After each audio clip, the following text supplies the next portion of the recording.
Good evening, and welcome to the first edition of Serious Business for 2014.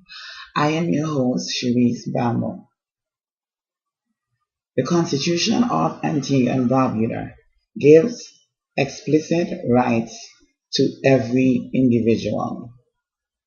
In, in Chapter 2, Section 3 of our Constitution, it states, whereas every person in Antigua and Barbuda is entitled to the fundamental rights and freedoms of the individual, that is to say, the right, regardless of race, place of origin, political opinions or affiliations, color, creed. Creed is defined as any system of principles or beliefs or sects, but not subject to respect for the rights and freedoms of others and for the public interest, to each and all of the following, namely, life, liberty, security of the person, the enjoyment of property, and the protection of the law. And it goes on.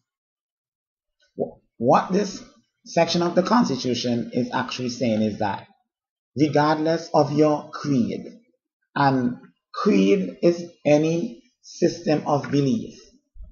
So one could argue that, some of us in society believe that, members who are part of the LGBT community are, doing something that is immoral.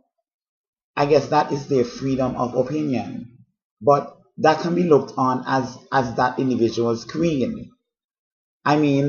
If I were to say that two males or two women can be in a relationship and love each other, and that's my belief, that's my creed. So if I approach it from that perspective, then the Constitution comes into play here.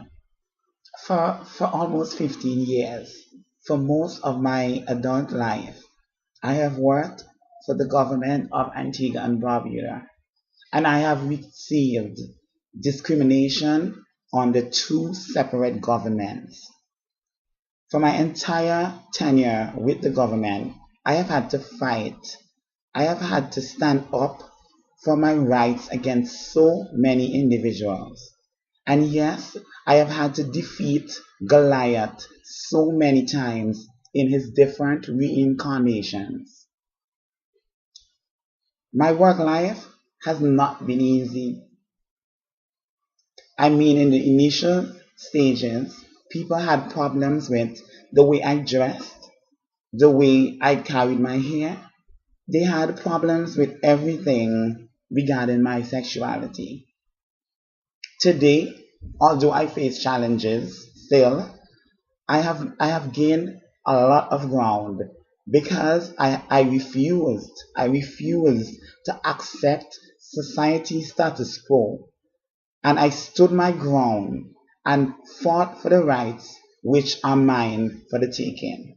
Early last year, in 2013, I was the victim of a wicked and cruel plot by members of the police and the judicial system who attempted to ruin me. They brought bogus charges against me, a bogus charge against me. They tried their endeavor best to silence me and to ruin me. Well, obviously they failed, because now I am more resolved than ever to fight against a corrupt system.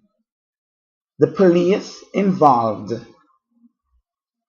most of them are hidden homosexuals.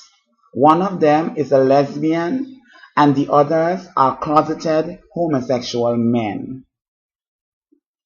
Currently, I have a case in the making against 3 police officers who assaulted me in the witness of scores of individuals. However, for 2014, I have refused to let the things that happened in 2013, the victimization and the blatant injustices against me, I have refused to make them hinder me from my fight.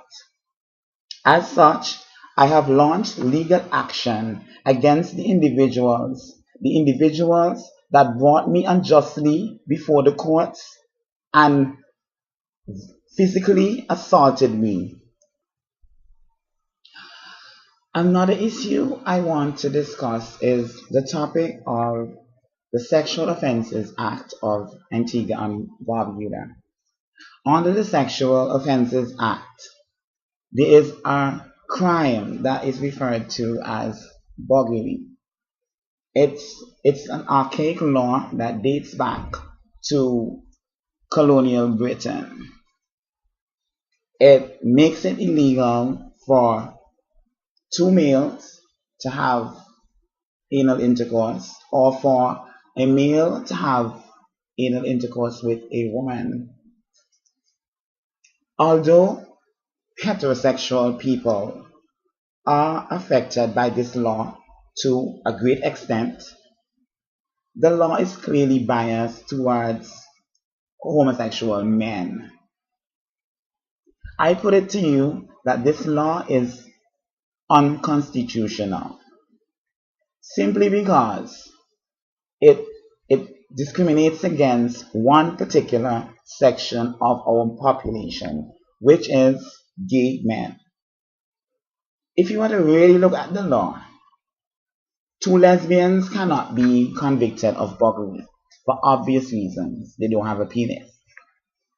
So this is not even a law against homosexuality per se. It is a law against male homosexuality. So this law is unconstitutional on two different levels.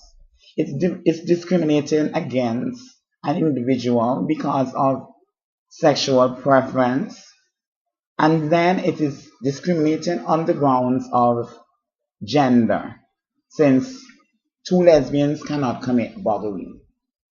Currently, we are in the season of political campaigning, but few politicians really have the courage to tackle the issue of LGBT rights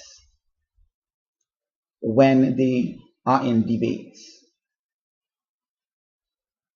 A lot of them fear that if they appear to be too gay friendly, that this will be political suicide.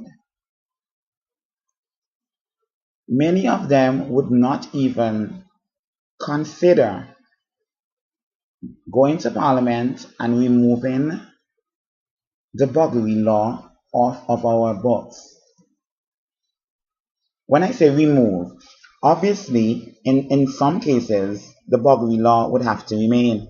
For instance, when it's not two consenting adults. For instance, if an adult does it with a child, then it should be illegal. If an adult forces another adult to do it, rape, then it should be illegal. But when it happens between two consenting males, that should not be illegal. That is ridiculous.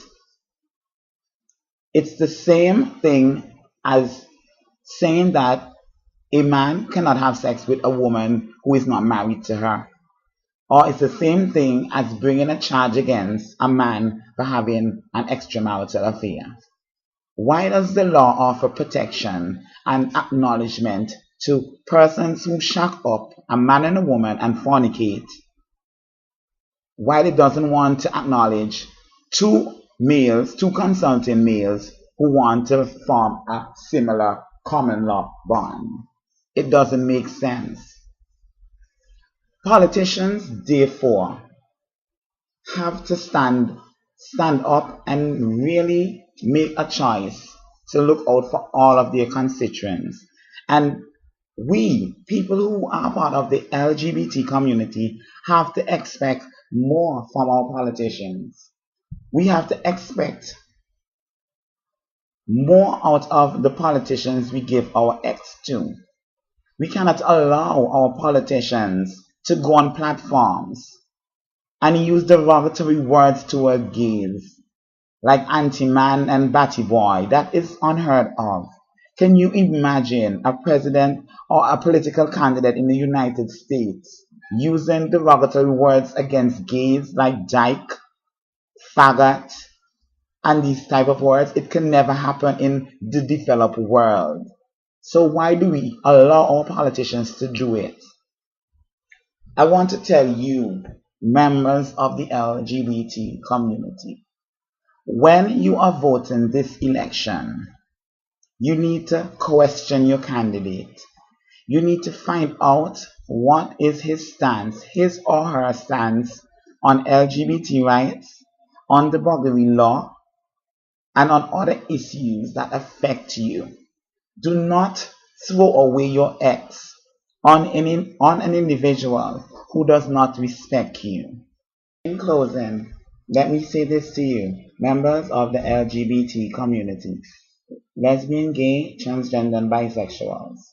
For 2014, expect more and accept nothing less than equality in all of your dealings at work, from the police, in your schools, from the law. Accept nothing but equality. You deserve it. This has been Serious Business. I am your host, Sharice Fernando.